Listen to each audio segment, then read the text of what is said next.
Learning is nothing more than a distraction in the absence of action. Just be careful not to be always learning and learning and learning and putting certificates up on the wall and doing nothing about it. You will create the illusion that you're growing as a person because you're learning and knowing, but you're not actually doing.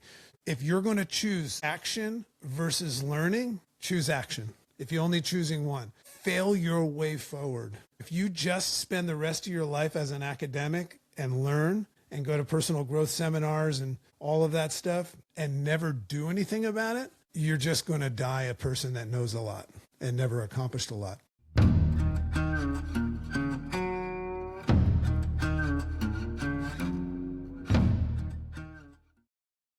JC, before we went live, you told me that you had the secret formula to success and that was where you wanted to start. So why don't we get after that right away? Yeah, well, first of all, it's an honor and privilege to be here on your show.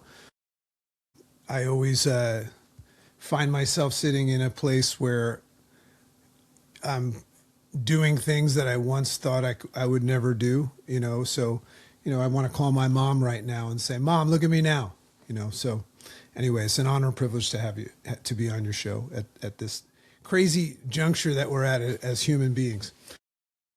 Yeah, I like to come a little bit raw and truthful because we live in a world where for the most part people are under the illusion of how success happens. So I'm just somebody that is sitting here on the other side of navigating a big pile of crap. And I'm glad I did because I've got all the things that I ever thought I wanted. And I like to say that my story is something that I call messed up to blessed up, and I find that's an interesting topic, and I'm sure, I could interview you and you could tell me the same story, but when you interview people that sit at the table of success up on the mountaintop and you say, how did you get here? They typically point down at all the people that are at the base of the mountain and say, you see all those people, facing challenges and trying to figure out how to climb the mountain? I just decided to do it anyway, So if you'd like, I can kind of give you the short version of it. Love whatever version you feel like telling today. Okay, cool. So what's interesting, I guess, about my story that I think a lot of people will relate to is that I was somebody that was probably the person that you grew up with that you couldn't stand. And that's just because I was a successful person. I was good at sports. I had a good personality. I was not afraid to talk in front of people. And I would say that I thought I was confident and I was destined for success. What I didn't know at the time is that it was really cockiness. And I later found out that the universe, challenges people like me. But anyway, my journey started off where there was nothing that can stop me, no matter what I did. There was nothing that can stop me. So I had no doubt in my mind that I would ever fail, right? Because I believed in myself. I had a lot of confidence, borderline cockiness. So I chose the path of healthcare. It was just because I grew up in a health conscious family. My parents are both professional athletes. My dad was a skier. My mom was a tennis player. And I just grew up in kind of like a holistic household. And we, went and saw chiropractors and acupuncturists and all that stuff. I didn't even know that I wasn't vaccinated as a kid until I was older, so I kind of grew up in one of those families. And to me, that was normal, If I got sick, my mom would waft some sort of like sage smoke in my face and tell me I needed more water and hugs, But it worked for me, and I chose the path of chiropractic. A mentor of mine was my chiropractor, and I went to school, top in my class, graduated early, got all my credentials first, always looking to be the best. And I got the dream job, working as an associate for the biggest chiropractor in New York. You and I share that in common. We're from the East Coast and we're freezing our butts off right now. And everything was laid out in front of me. Marrying the girl down the street, white picket fence on the horizon and everything. And I remember a mentor told me, he says, you understand you're going to hit a wall one day. And I don't care. I'll climb over it. I'll bust through it or anything like that. I didn't know what he meant. But it all kind of goes back to this one moment where later on in life, after this whole thing transpired, I found myself, in a position where I hadn't showered in probably 15 days. I was wearing a shirt with holes in it. I had stopped working at this dream job chiropractic practice, and I was sitting in front of a therapist in a chair, and she's asking me why I want to kill myself. So I just kind of jumped into the future there. And I just remember having no idea how I got there. It happened so fast. And it turned out to be the greatest day of my life. But at this phase of the story, it was the worst day of my life. And I said, I didn't know. I didn't understand, what was going on. And she kind of took me back and started asking me questions like, well, what happened? And she said, and I shared with her, I was on my way to work one day. I remember this like it was yesterday, to this, amazing job. And I had been working there for a while, and I was going to have the opportunity to take over a multi-million-dollar practice, and everything that I ever wanted was right there in front of me. And I was on the train, the Metro North. And all of a sudden I felt something that I'd never felt before in my entire life. And I didn't know what it was, but I was scared and I doubted myself all of a sudden. And I didn't know how to navigate it. I thought there was something wrong with me or something like that. But it was so powerful, and I was so convinced of it that I decided to get off the train and go back home and make up a story as to why I couldn't come to work that day. And I kind of figured I would sort it out. But that started what I call the dark ages. That started a process over 3 months where I just completely lost my confidence, lost my sight, everything. So, I spent the majority of my life 100% laser focused and, on just kicking ass. And then all of a sudden, after this one day, I just started to decline into this darkness. And so that was the messed up part of my story. And everybody was worried about me because for the first time in my life, I said to myself, my God, this is what it's like to actually not just think about ending your life, but consider it, and I didn't know how to function. My marriage was going to be put on hold, lost the job, right? Everything. And it just compacted and it just got worse and worse and worse. And my mother, who was very worried about me, took me to see this therapist, which takes me to that place. And I'd never been to a therapist. I thought they were all bullshit at that time. That's what cocky people do. But what happened in that moment is she started to ask me some questions like what happened. And she basically asked me a sequence of questions that led me to this space where I recognized that it was in July that this happened. She started peeling this onion and started asking me these questions. And for those of you listening, these are the stories that you typically don't hear from successful people, right? We talk about working hard and the obstacles the way, but I would venture to say that everybody's been through something real, So anyway, this therapist asked me a couple of questions, and she says, when did this happen? We figured out it was July. And she says, what's the significance of July? And I said, well, that's when my birthday is. And she says, well, what's the significance of your birthday? And I said, I'm not a big fan of my birthday. I don't like my birthday. And I just never liked my birthday. I never liked getting gifts or anything like that. And she said, why? And I go, I don't know. I just don't like my birthday. So she says, okay. She moved on. And then she asked me a question. She says, well, what about your parents? And I said, well, what about my parents? She said, well, are they together? Are they alive? And I said, oh no, my parents got divorced when I was 11. And in that moment, I call that, so I have a book coming out in February, and that's the first chapter, that story in length.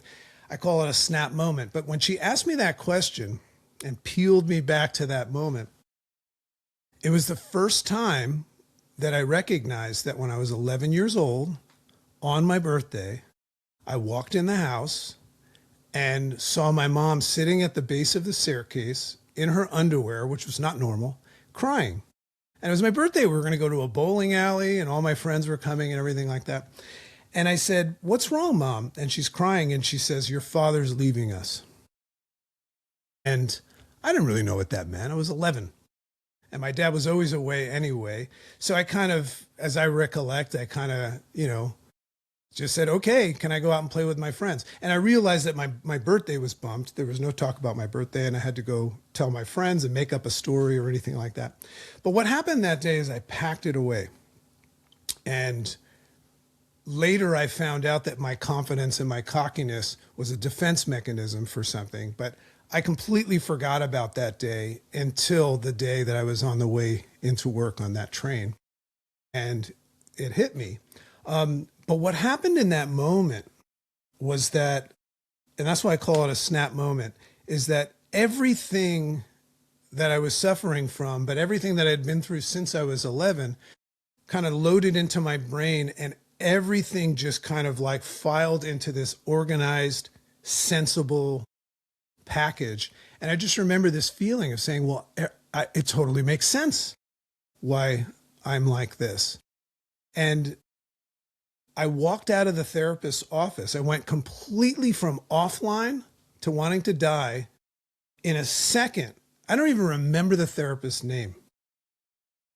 I just went right back online. I gained my clarity, my confidence, everything. So a message that I have to people that are going through a rough time in life is that it can change in an instant if you just make sense of things.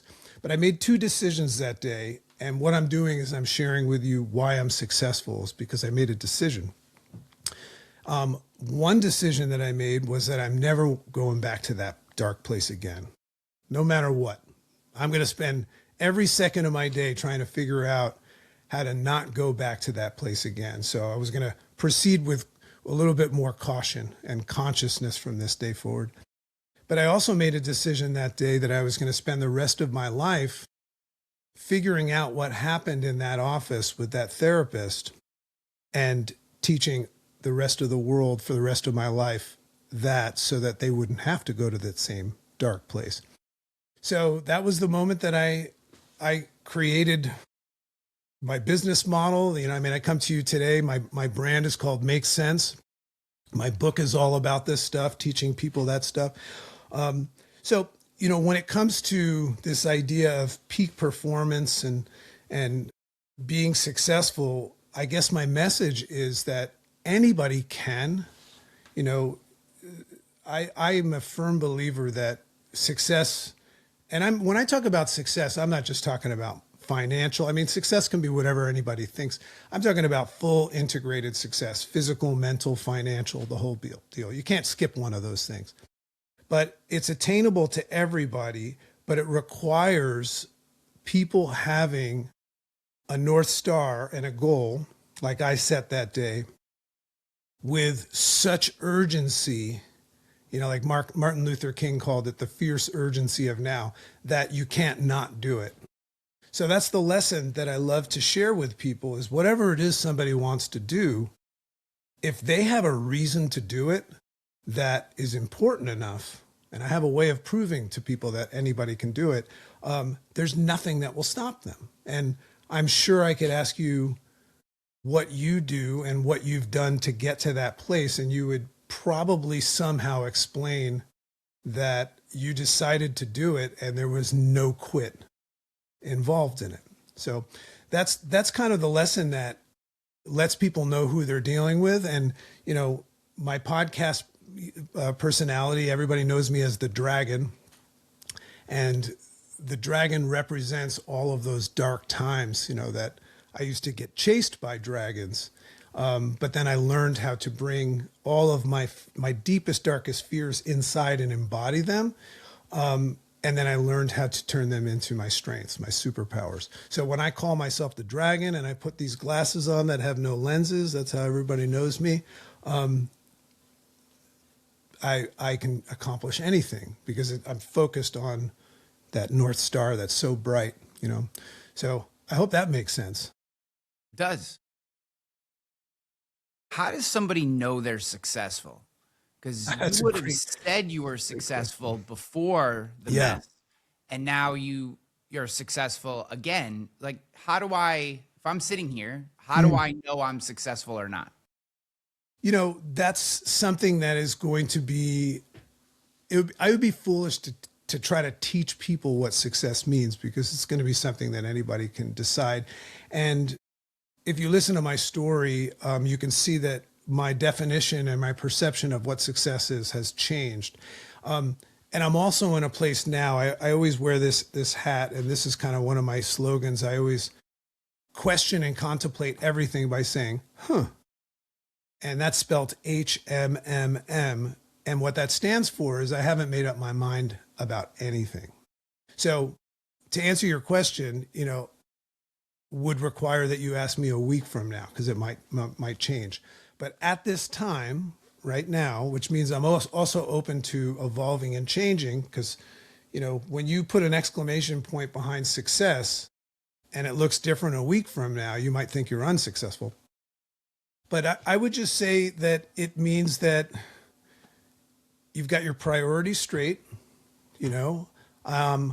As far as money goes, I've had a ton of money and I've had no money.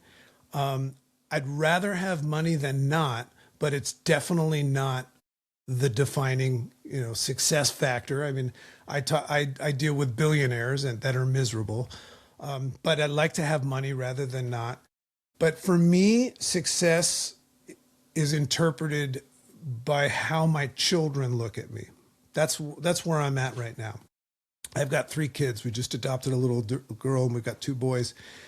And at the end of the day, if my kids point at me with a proud look and say, that's my dad, that's how I define success. Now, what they might be acknowledging, hey, dad takes great care of us. We've got this nice house.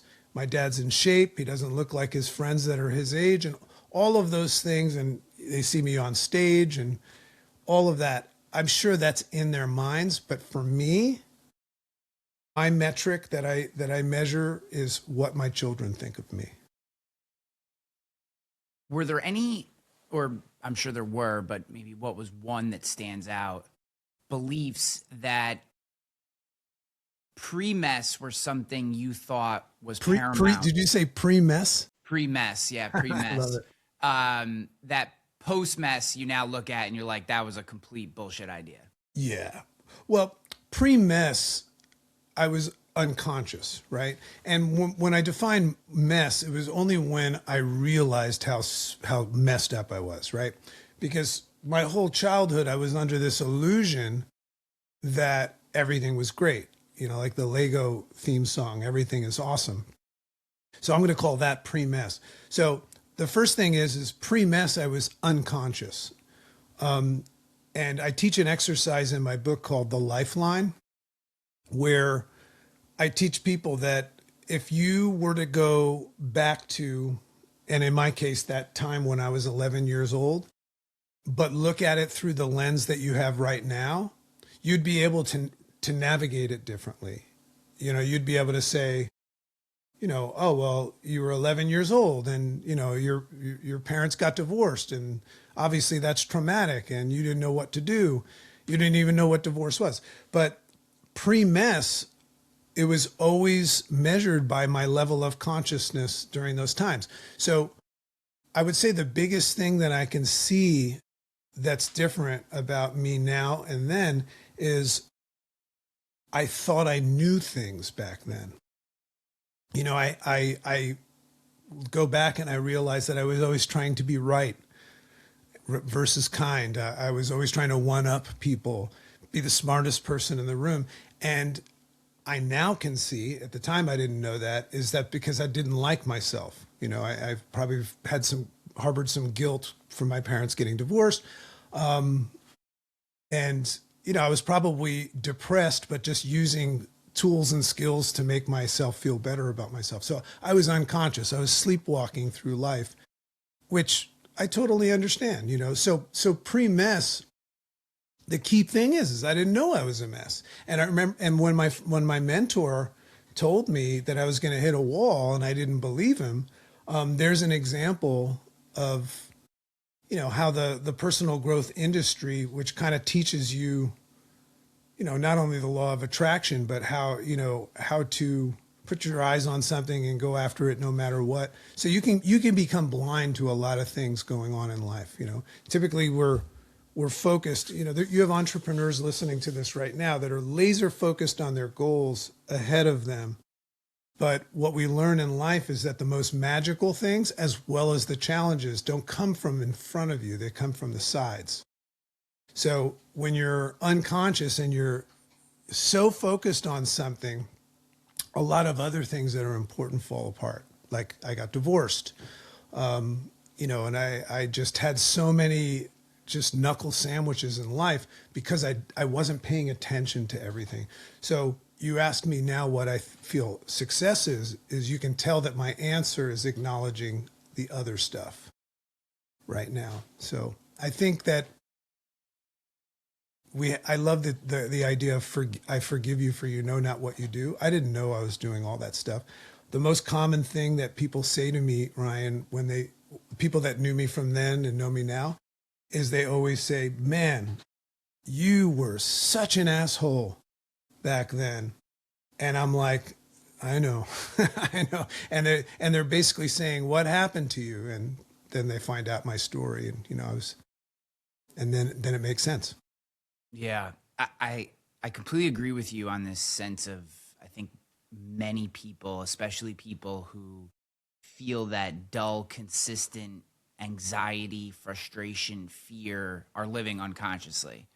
But it feels like, especially today, but I've only lived 45 years, so I don't necessarily know what it was like before It's a that. good number. Yeah, we're doing all right so far. It feels like the world is set up to keep us unconscious. How do we break free? It's a great question, man. And, we're doing this show at the end of 2025. And, everybody's excited or scared about AI and all of that stuff. And the way I look at it is that we live in a world right now, whether people are willing to admit it or not. So it's time sensitive. You've got people listening to this right now that are like I used to be, saying, this guy's out of his mind. He doesn't know what he's talking about. I'm going to go kick ass and I'm going to get the job done. And I'm not going to tell them that they're going to hit a wall, but they probably will. But we live in a world, Ryan, that is doing the thinking for us, and we're unaware of it. In the formative years, your first 7 years, I'm not a neuroscientist, but I know everything about that. Whatever we received from our mother, father, teacher, preacher, society, and evolution, we just took as fact, because our brains were developing. And then what you do for the rest of your life is you kind of gather people around you to support what you think and everything. And now we're in a place where technology is learning what your interests are and your beliefs and supporting it even further. So a lot of people are walking around saying good, bad, evil, good, all of these things, determining things, and we're choosing political sides and all of these things, which is really silly to just choose one thing and not be open to the other.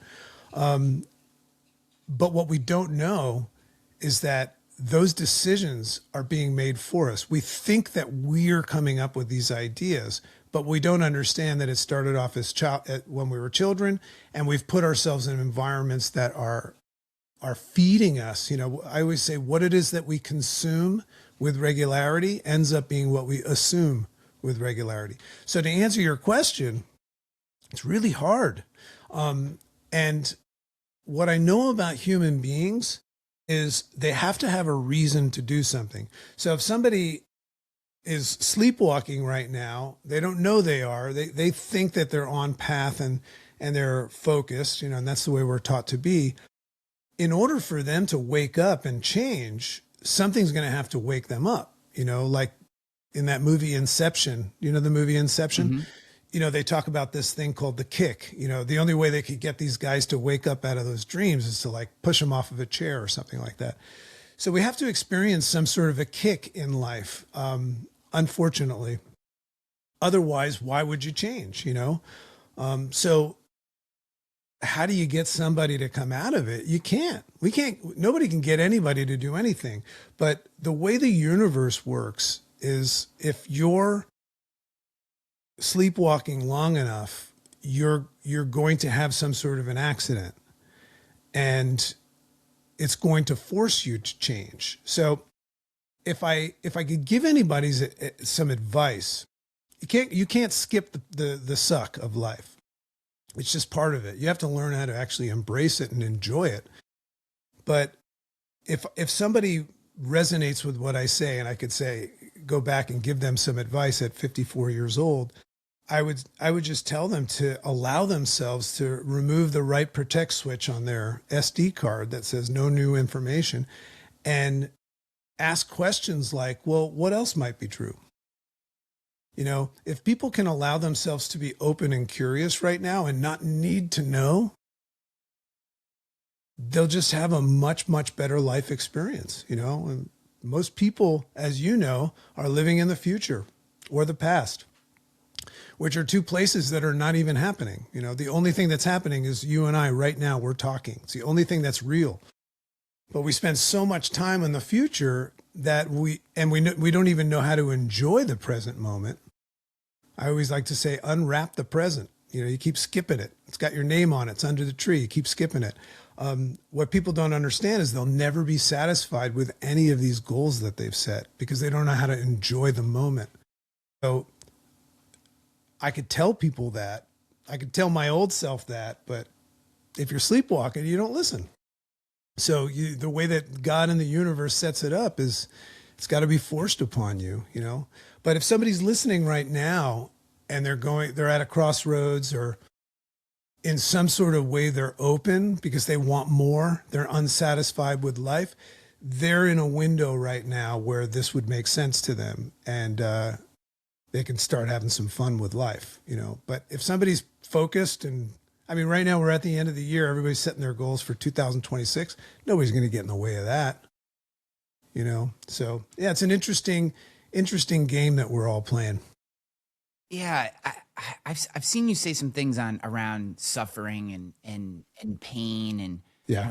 what I try to teach my kids. I got a 12-year-old, two boys, 12 and 9, soon to be 10. Got to get yourself a daughter, man. It's the greatest thing. Yeah, I don't have any plans on popping out any more children. I just heard that sigh. Yeah, it's not the daughter.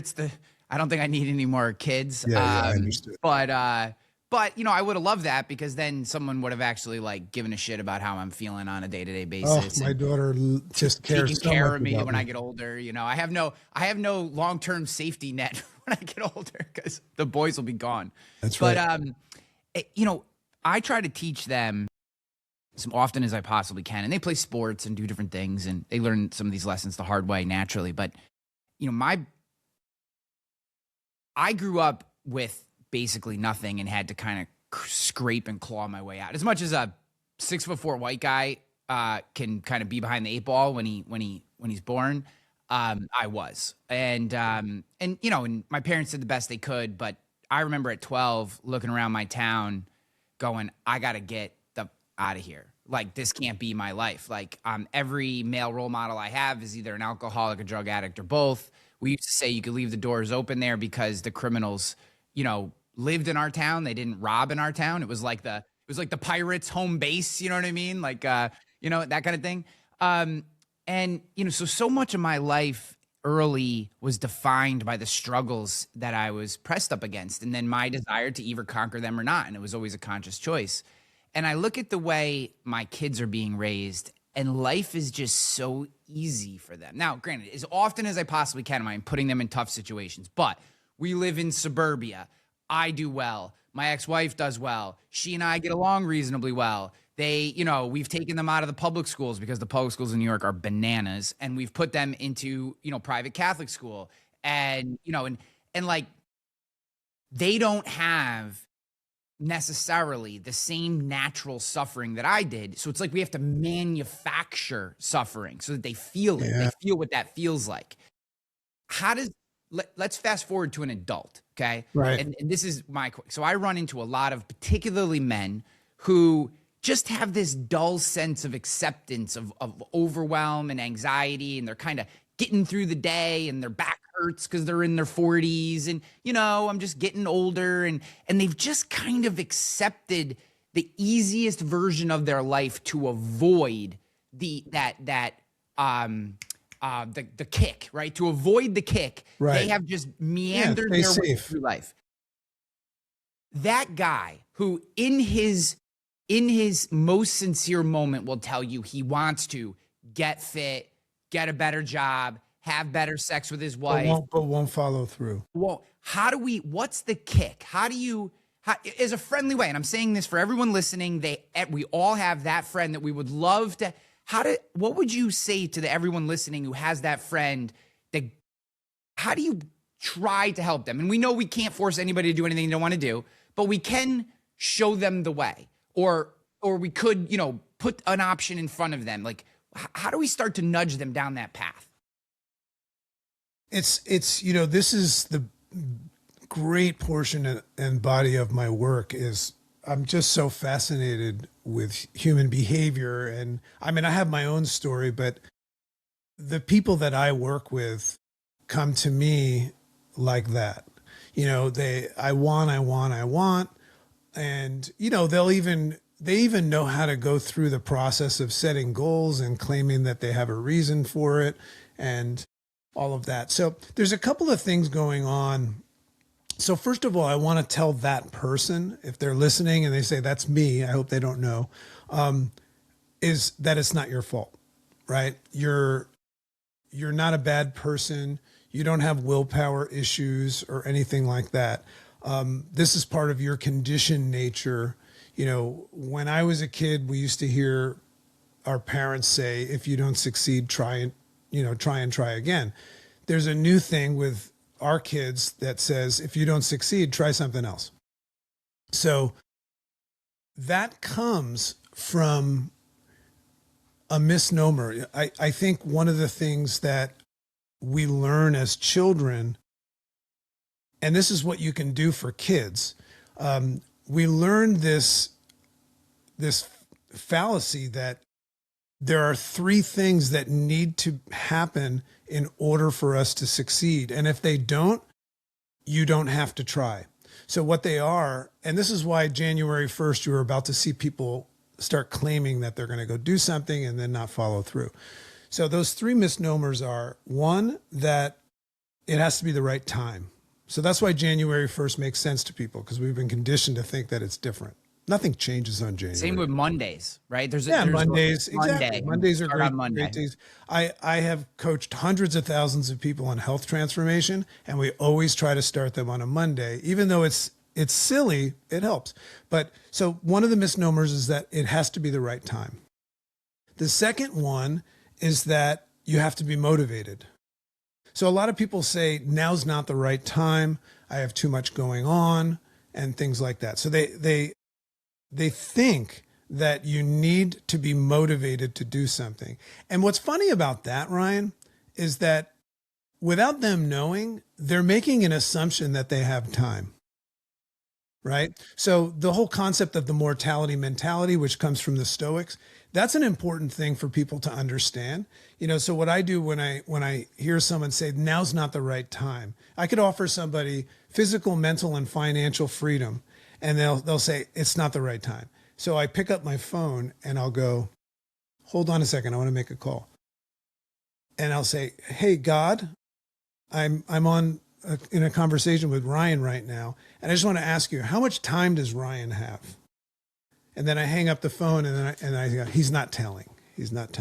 So the idea of timing and motivation are really silly. And then the third one, and this is a tough one, and this is mommy and daddy stuff, is that Another precursor for success is that you have to believe in yourself, right? Because if I don't believe in myself, and that's what I was taught, parents can say you can do anything you want, and that's helpful, and we can do a lot for our kids in that sense. But if I don't believe in myself, then I'm not going to follow through, right? That's why people quit.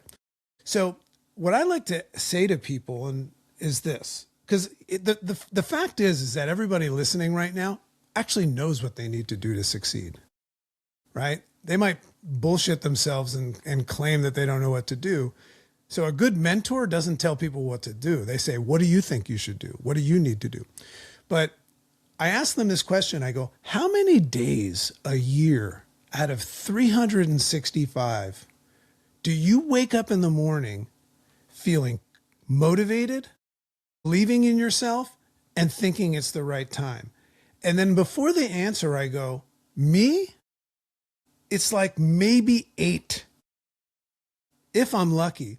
Because I wake up, here I am, this guy that's perceived as successful. I wake up on every morning, and the first thing that happens is I'm afraid of everything.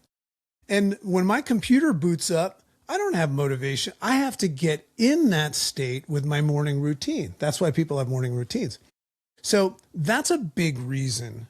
And we can't get people to change, but that's why they're like that. And that's why I say it's not your fault.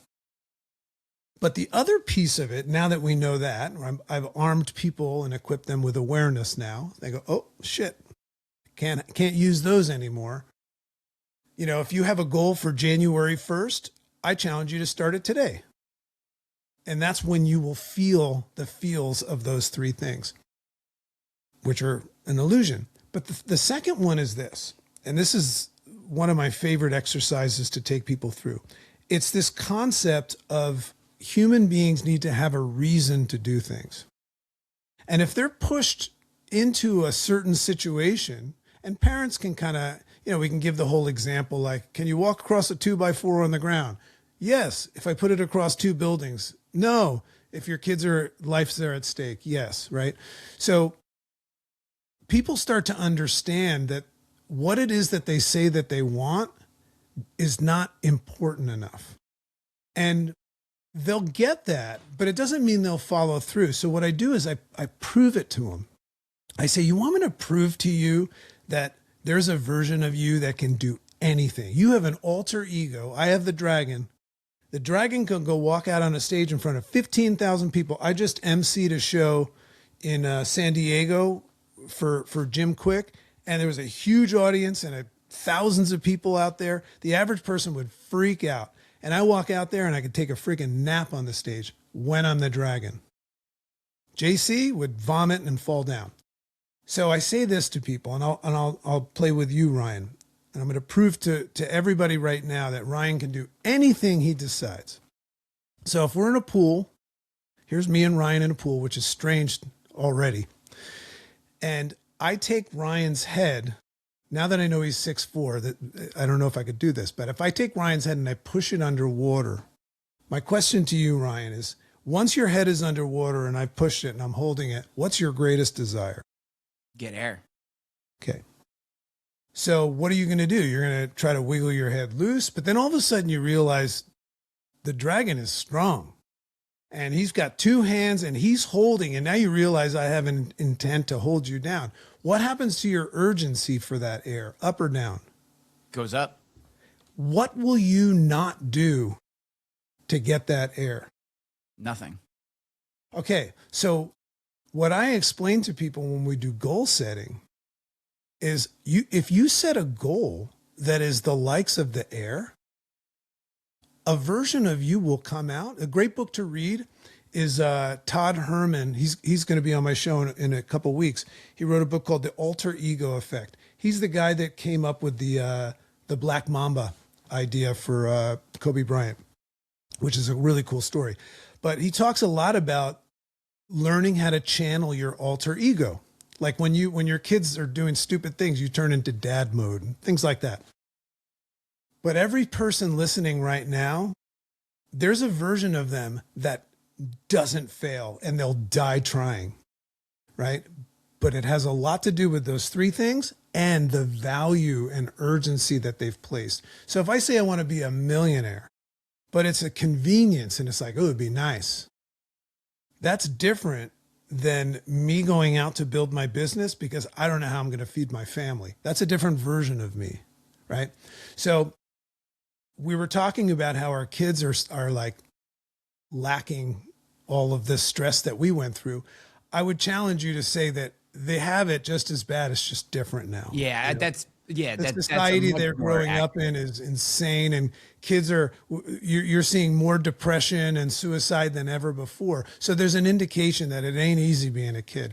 But we're doing a good job of parenting, but the world is a mess. But kids are growing up right now with too many choices. And what I mean by that is if a kid starts a sport and they don't like it, or they start a hobby, like I'm trying to learn how to play guitar and they don't like it, we're in a society where parents are so afraid to have their kids have a rough time. They go, oh, try something else. Let's try something else. So my daughter, she's 15 and she's got a crazy story. We adopted her. She came from a very tough life, lost her mother died and all of this stuff. And we lived in South Africa for 2 years to adopt her. So I bring her back here and she got a lot of baggage. She's a wonderful little girl. So I put her in jujitsu, and this is 4 years ago. And jujitsu is not easy, and she's getting her ass kicked and all that stuff. And she says, I don't want to do it anymore. And I said, that's fine, but you're going to do it for 6 months first. So long story short, because of a little bit of tough love, she's super, super grateful. And she competes international in jujitsu now and like destroys people. And she loves it. And it's her whole life. So we've gotten away from that kind of parenting. I'm friends with Gary Vee. And he's an interesting guy to talk about parenting.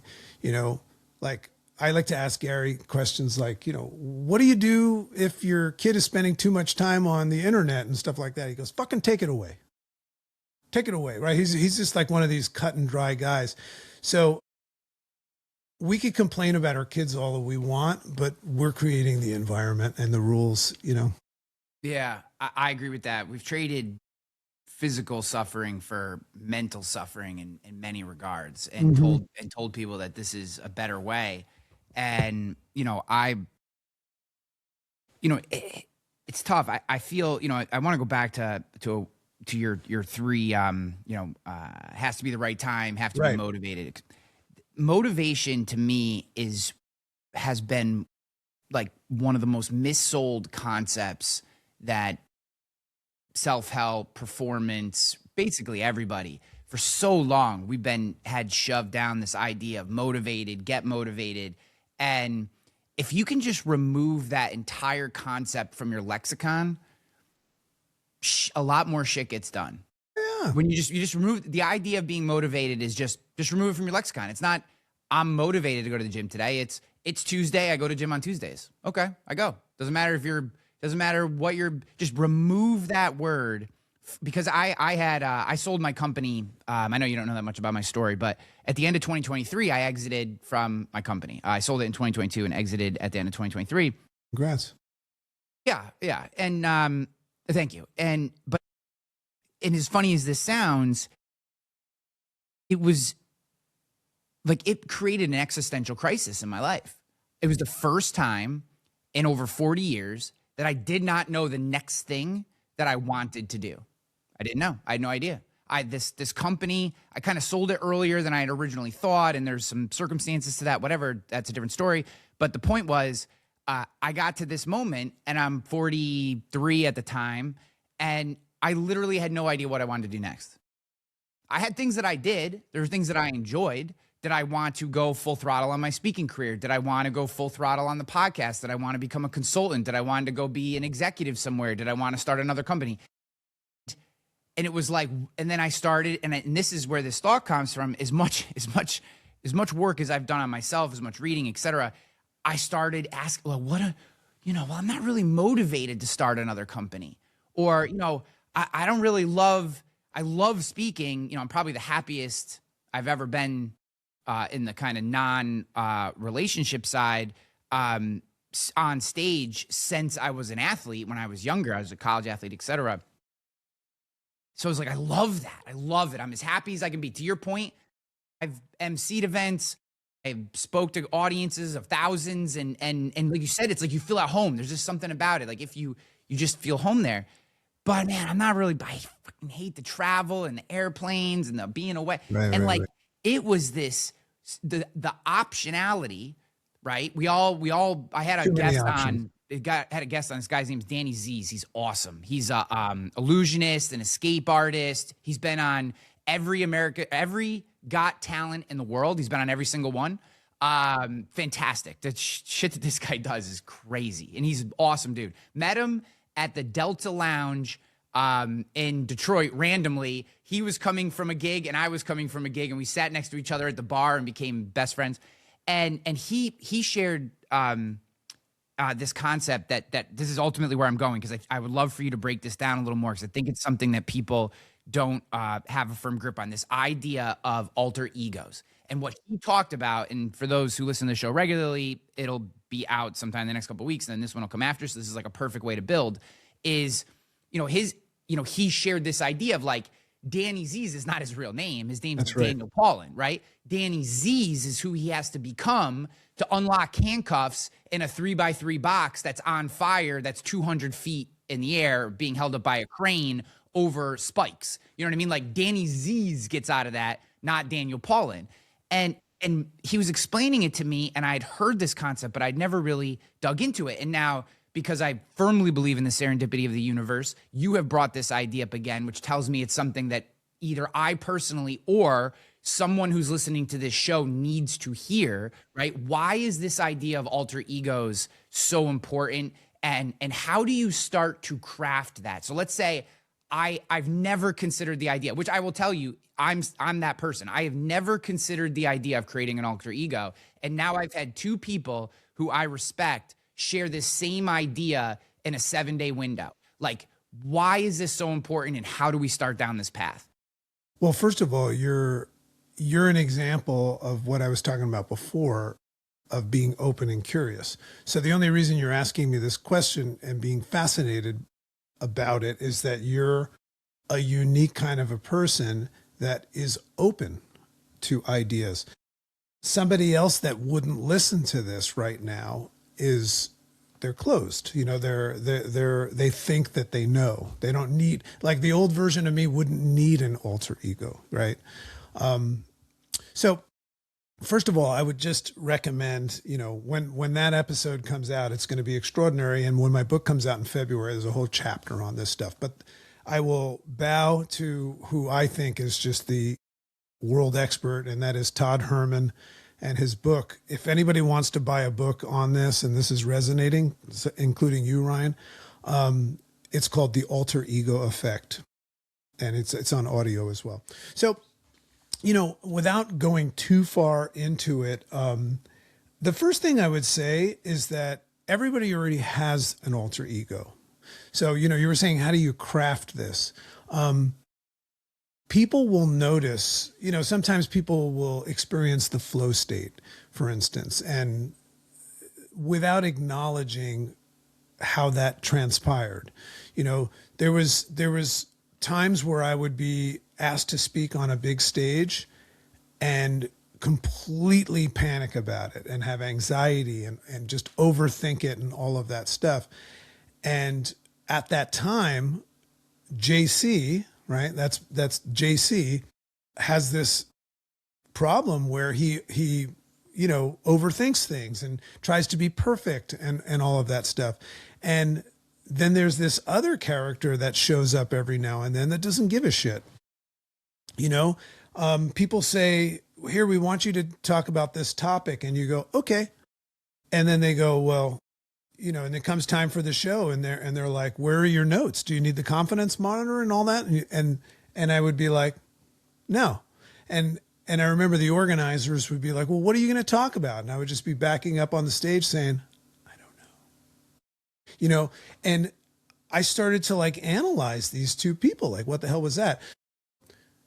to craft the alter ego, you have to first go back to looking at some things that you know how to do, but you have resistance towards them, or you get tight and you have, tension about it and things like that. You have to first acknowledge the pain, the problem. And let's call it public speaking, because that's one that resonates with me. Let's say you're nervous about speaking in front of people, or nervous about coming out on social media or something like that. You just have to ask yourself, what scares you about it? And you start to peel these ideas, like you're afraid of failure, you feel overwhelmed by it, afraid of criticism and all that stuff. And once you have those things in line, you can start to, as you said, craft this alter ego. Like in my case, I call it the dragon.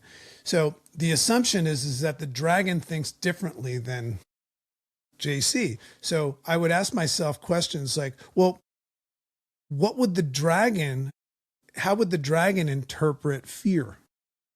I'm afraid of going out and speaking on stage. And what I would figure out is that the dragon doesn't look at it as fear. He looks at it as excitement, which actually show up at the same way on a brain map, right? So, and there's books on all this stuff. You can learn about it. So I would just start to craft that idea of, what my alter ego would look like. But what's really important is that it's already inside everybody, but they're just not letting it out because they're encasing it, like imprisoning their alter ego with their concepts and thoughts and all that. This is the whole nature of my work. I teach people this thing called the interface response system, and that's in my book. And it's just about reframing things. So you got to have a reason to do this. I wanted to be a public speaker, and I had a big problem. I was afraid of it, right? So I was at that cross point where I either run away from it or I do something about it. So that was a big reason why I crafted that. Now, from my story that I have experienced what I would perceive as the darkest of darkest times, where I actually was ready to off myself. So I also have this ability to recognize, like, this is not that bad. You know what I mean? So that's it. I would read Todd's book and just recognize that you can't just like decide to do something. You got to kind of peel it back and identify ways to reframe. And if you look at the Black Mamba, when Kobe came up with that idea, it came from this place where he wanted everyone to know that he wasn't just there to be the best and beat people. He wanted everybody to know he was going to crush them and kill them. So the Black Mamba was this person he became, where he was out there to let everybody know he was coming for them. Right? Now, the Black Mamba is different than how he probably was with his family. So he would turn into the Black Mamba. And that idea of the air, or if your kids' lives are in jeopardy, it could just be dad mode, but everybody has a version of themselves. So one of my favorite tenets that I teach everybody is that it's who you are that determines how well what you do works. Let me say it one more time. It's who you are that determines how well what you do works. So if you're the kind of person that's doing a lot and not following through and failing, it's just because you're not the right person for the job yet. So that's the whole nature of self-development and personal growth, is not to just like get clear and excited about life. It's to evolve and transform, which very often starts with physical. We have an obesity crisis and all that stuff. So it starts with transforming yourself into the kind of person that can do that. So that's how I created the dragon. And it was just not just glasses and not just the podcast. I lost 80 pounds and I got in fantastic shape, and all those things play into it. Yeah. I think I love this idea because I have very severe ADHD, and not like bullshit self-diagnosed. Like, it took me a really long time. I've been fired from jobs that I loved and didn't understand why, and big executive positions, and not understanding I how. knew we had something in common. Yeah, it's been interesting, and I'm very self-reflective person, very curious, and never understood, like, I would get to places, and I'd be like, how did I get here? Like, I don't understand. Like, good-natured person, God-fearing, I try to be loving and accepting of people as much as is reasonable, and I don't understand. I can honestly say that if I had to stand in front of St. Peter today, I don't know that I've ever done a seriously, an intentional, nefarious act to or for towards anybody. But yet these things happen. And well, okay, well then if it happens once, well, that might be a circumstance. But if it happens 2-3 times, well, now I have to start looking in the mirror, and you start looking in the mirror and you start self-evaluating. And I have this wide-ranging, eclectic belief system, and I love all these different things. I think I told you before we went live, I could just as soon talk to you about this and talk to someone about economics tomorrow and politics the next day and ancient civilizations. And I know, before we get done, I want to ask you about plant medicine. I'm a huge believer in plant-based medicine, especially some of the, I have a feeling on where you're going with some of plant-based medicine, which I'm interested in. But so what I've found in sharing this side of who I am, outside of the podcast, because many of the people who come on the podcast do share a curiosity. It's why they're willing to share and have expertise. I call them normies.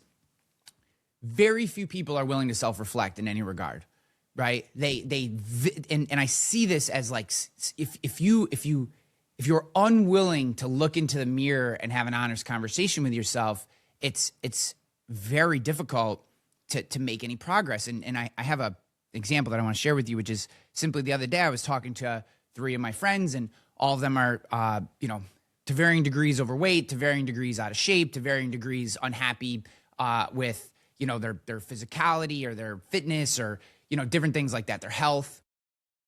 And I looked at them and I said, and they're like, it's just getting older. And they all kind of like harumphed and pounded the table. And it was like this. And I looked at them and I go, you guys are crazy. I'm not going quietly into the night. Screw you guys. Like, if I think that microdosing psilocybin can help span my brain and be more creative and see myself from a different angle, I'm going to try that. If I think that microdosing a peptide or a GLP-1, or I think that, meditating or reading or diving deeper into my religion, whatever is, I'm going to try it all, because the universe would just as soon wipe me off the map and keep rolling on and could give 2 shits. Like, you have to take, like, no one wants to take ownership of the outcomes of their life. I feel like so many people just float through day to day, just whatever happens, and then I'll bitch about it at the end of the day and blame my wife and blame my kids and blame my boss, and then, self-medicate myself into oblivion so that I'll pass out and wake up and feel like shit the next day, and then do it all again and wonder why life isn't happening the way I want.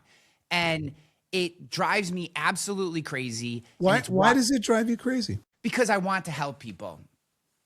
One thing I found about myself, JC, is that I take very little joy in my own success. What lights me up is when I get a DM after this show going, holy shit, that JC guy, man, that thing he said about creating alternate personalities and how the dragon allowed him to capture this goal of being a speaker, man, that just light bulb went off. Like, I'm going to go read that book, right? I'm going to pick up his, like, that to me, that's the sex. Feels good. That's the sex right there. Not, this episode with JC went off because everyone loved it and I saw this big spike in traffic and I made an extra. Did anything about it. Yeah. That means nothing to me. It literally means nothing. It's an outcome I'm happy about because you're helping more people. But like, I'm always looking for, from everyone I talk to, like yourself, and I know there's no one solution. I'm not quite so naive, but I'm always searching for that one phrase, that one unlock, because you have an unlock. Something you're going to say in this podcast is going to unlock someone, right? And then the next guest will have something, and that will unlock somebody else. And the next guest will have someone who unlocks somebody else. And it's just the constant sharing of these ideas. And I literally I'm staring at my friends who I love to death, and I'm looking at them all and I'm going, you're going to die early, and you're going to die early, and you're going to die early, because you will not take ownership of your fucking life, right? All super successful in business, but I'm just like, guys, like take ownership of this shit. Like, please, for the love of God, just your life is worth so much more, but you have to be intentional about it. And obviously comment on that, but I want to roll into, because I've found to this awareness idea, this looking in the mirror, this big long diatribe, but obviously it's my podcast, so I can do long diatribes if I want.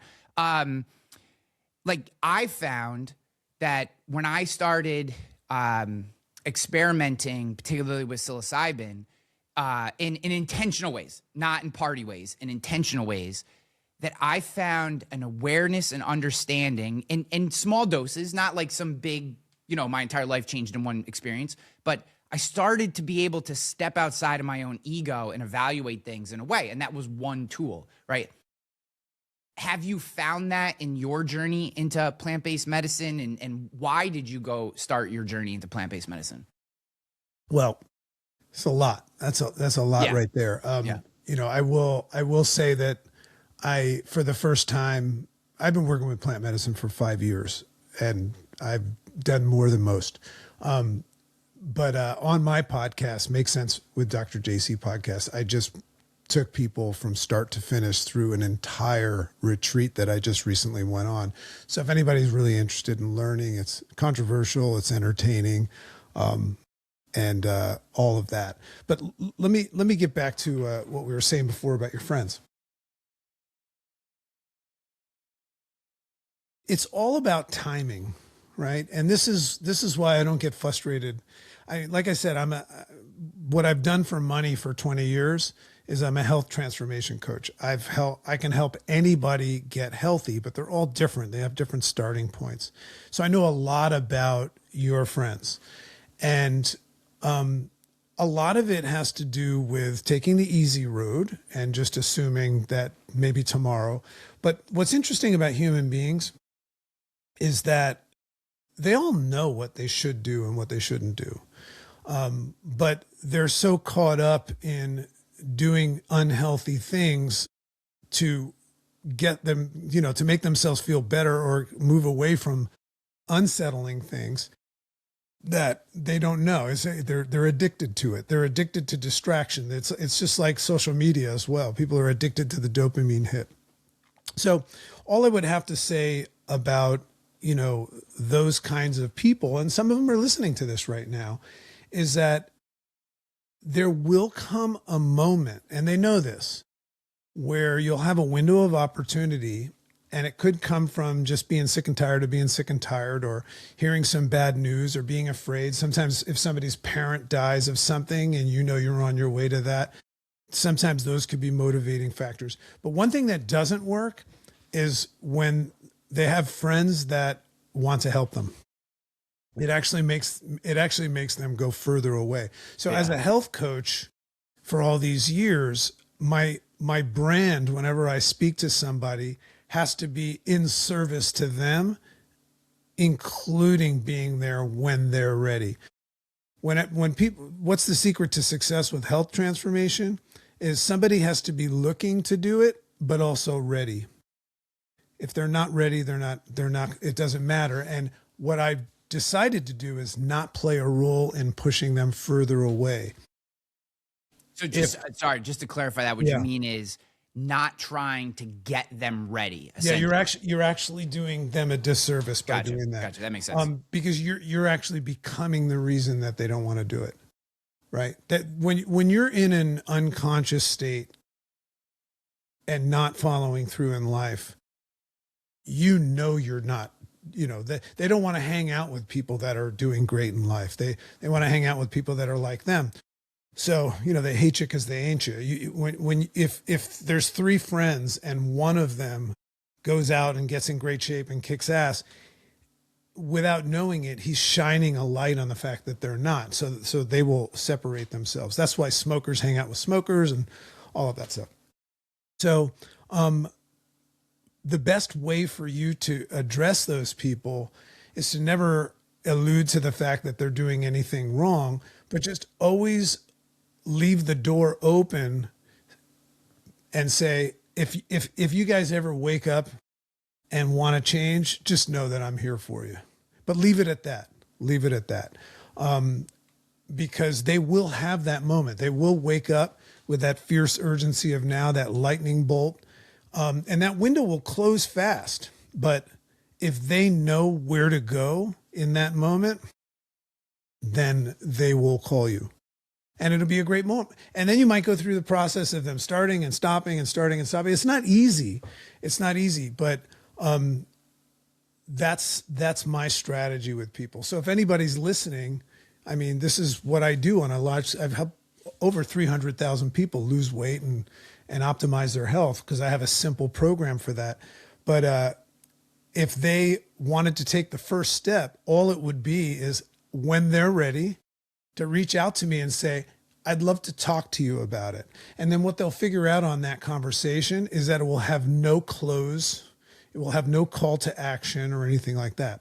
But for all of the people that listen, you mentioned something about this too, that consume your content or learn and, you know, a lot of people are going to make big distinctions from this and do nothing about it. Right. So there's a great quote that really hits everybody. And it's that, remember that learning is nothing more than a distraction in the absence of action. So just be careful not to be always learning and learning and learning and putting certificates up on the wall and doing nothing about it, because you will create the illusion that you're growing as a person because you're learning and knowing, but you're not actually doing. So if you're going to choose action versus learning, choose action. If you're only choosing one, fail your way forward. But if you just spend the rest of your life as an academic and learn and go to personal growth seminars and all of that stuff and never do anything about it, you're just going to die a person that knows a lot and never accomplished a lot. So hopefully that makes sense.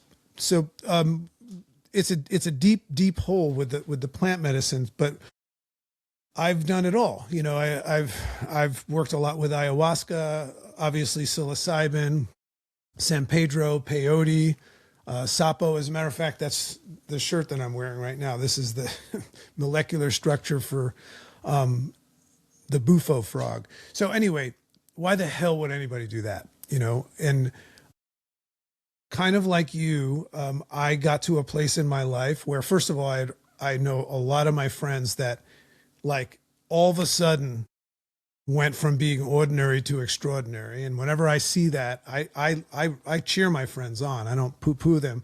But I found out over and over and over again, some very, very successful and happy people would tell this story. They wouldn't broadcast it out to people, that they went to Peru, to the jungle, and something happened, right?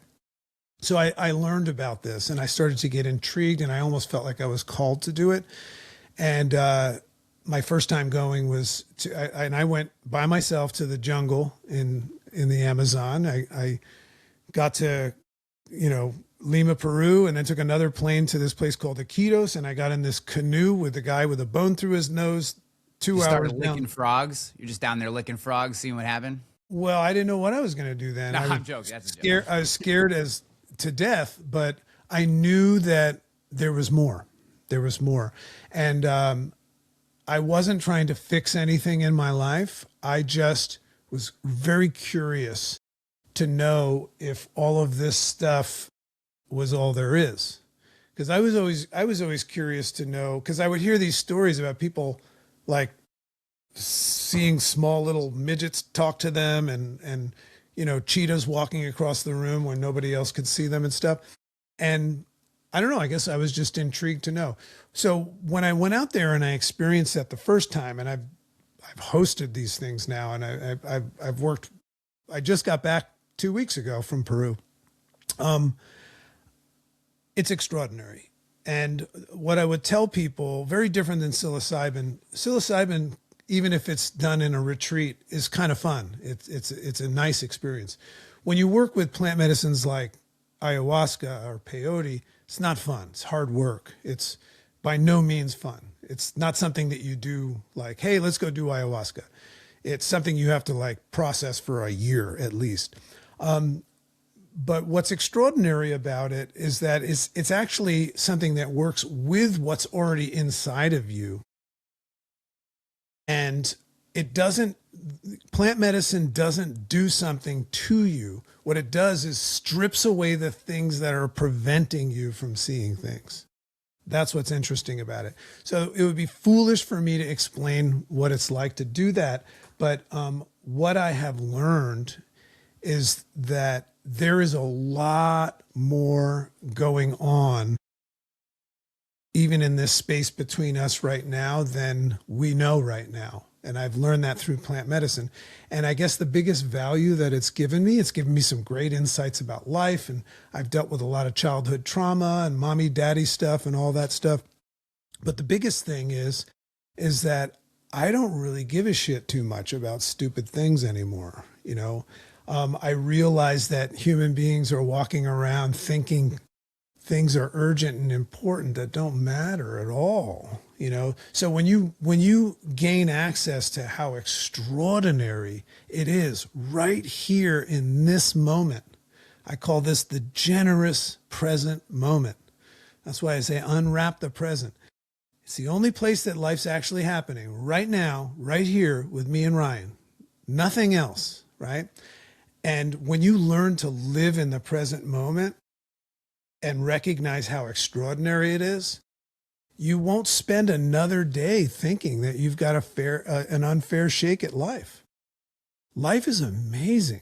Life is just extraordinary. It's a miracle that we're even here right now. And if you can learn how to live like that, and, you know, I teach this process called the sorting filter, where you can run things that people say or events that are happening in the world and all that through a filter where you ask questions like, does this really matter? Does this support what I want?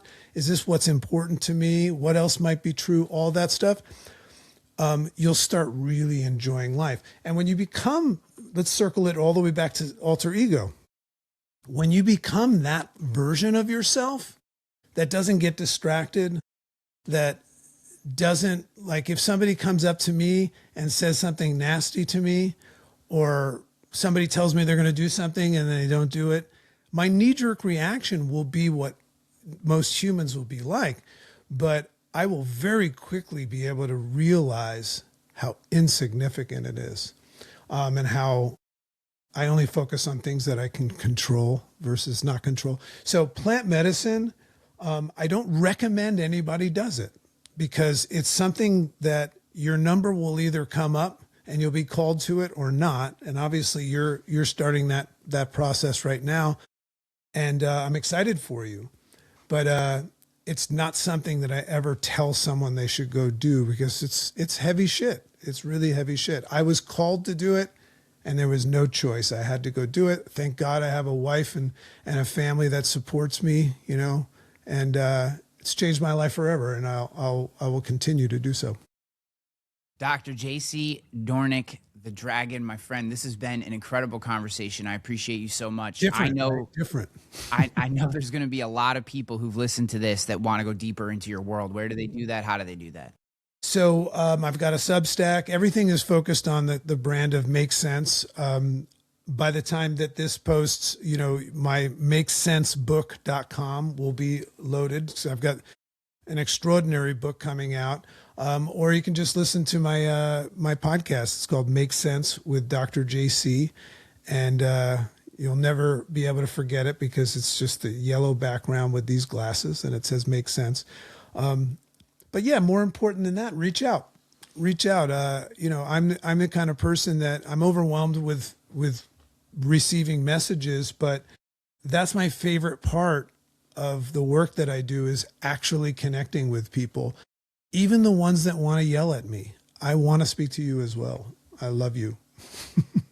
Friends, I'll have everything that JC just mentioned in the show notes. So whether you're watching on YouTube, listening wherever you listen, just scroll down. You can find it. Or I'm sure if you Google You will have no problem finding him, my friend. This has been tremendous. Just thank you for your Yeah, time. it's I fun. appreciate it so much. Good to get to know you. I'm starting to play with your podcast too, and recognizing that this episode is probably going to be like a what? It's going to be a good one. People are going to love it. Thank you. How was that?